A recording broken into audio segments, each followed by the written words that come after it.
Okay, good afternoon. Kyle Gibbons with the Oregon Department of Forestry, Team 1. Mark Corless, Structural Operations. Okay, we're giving the July 17th afternoon update on the East Evans Creek fire. And we had some technical difficulties this morning, so that's why it's an early afternoon update. So as far as the wildland goes on this incident, the spot fire in Division Alpha here continue to make steady progress on it. Mop up from the perimeter. Definitely a lot of work to do. Tough to get lines in, tough ground, but we continue to make progress there.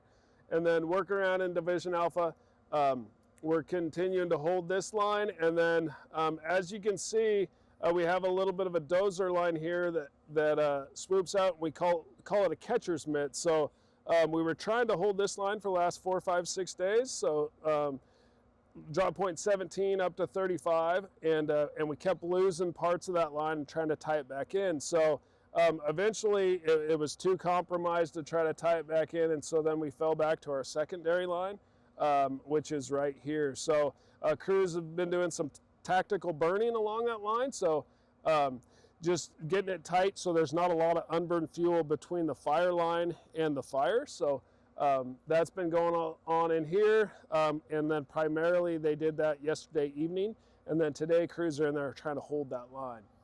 And then working into draw point 20 and dropping down into Morrison and East Evans Creek, that's looking really good. We haven't had any real issues in there in probably 24 hours, so I've been holding that line. Crews are in there mopping up, utilizing water, and digging out those hot spots. And then working over to the spot fires. So as you can see in this spot fire, there's quite a bit of line on the map. So that would be, we'd get a line on the fire, it'd jump our line, it'd spot over it, then we'd have to come back and pull that stuff back in. So multiple attempts in here, and we feel we're in a pretty good spot at the moment, but it's definitely, there's quite a bit of firefighting left in this area.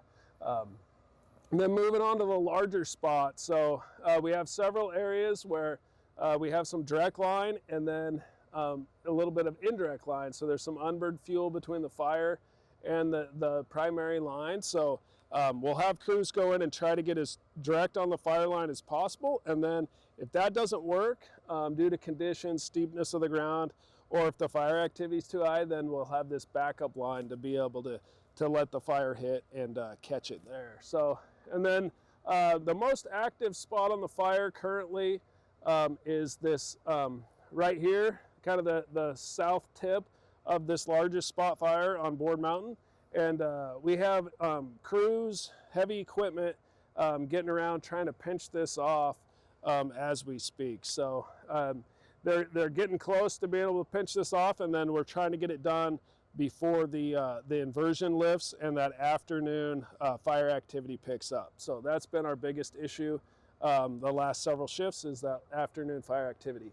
And then on this closest spot fire to Shady Cove, crews continue to make great progress on that. Thank you. All right, for the afternoon update for the Fire Marshal's office. So we have folks down here, they're kind of bouncing in and out of houses along East Evans Creek, down at the very heel of the fire, all the way up through kind of the middle between the spot and the main fire, up East Evans. Most of this stuff along this bottom edge and on this side is looking really, really good. Crews have mopped up around 100 feet, and they're going back in there and checking that to make sure that it's looking really good. Up in the north end of East Evans, up I believe they call it Yonkers Ranch area, we have some folks, they're still mopping up around those structures and just being in there for a presence, because there's still a few houses up in there that the fire hasn't really impacted or gotten super close to. And so we're still up in there working closely with our counterparts to make sure that those houses are sitting in good shape. On the east side, before I go back, on Aldrich right here, we have people coming in. This is a concern of ours as well, and so they've been kind of working back up Aldrich, so you might see them out in that area as well, and kind of looking at that. So if the fire does come down there, that they have a plan in place. On the east side, over by Shady Cove, same thing. We got folks up Long Branch, Dry Creek, Ragsdale, Sawyer, up West Trail. They're all in there looking to see what they can do if the fire does come at them. So that's the update for today. Thank you.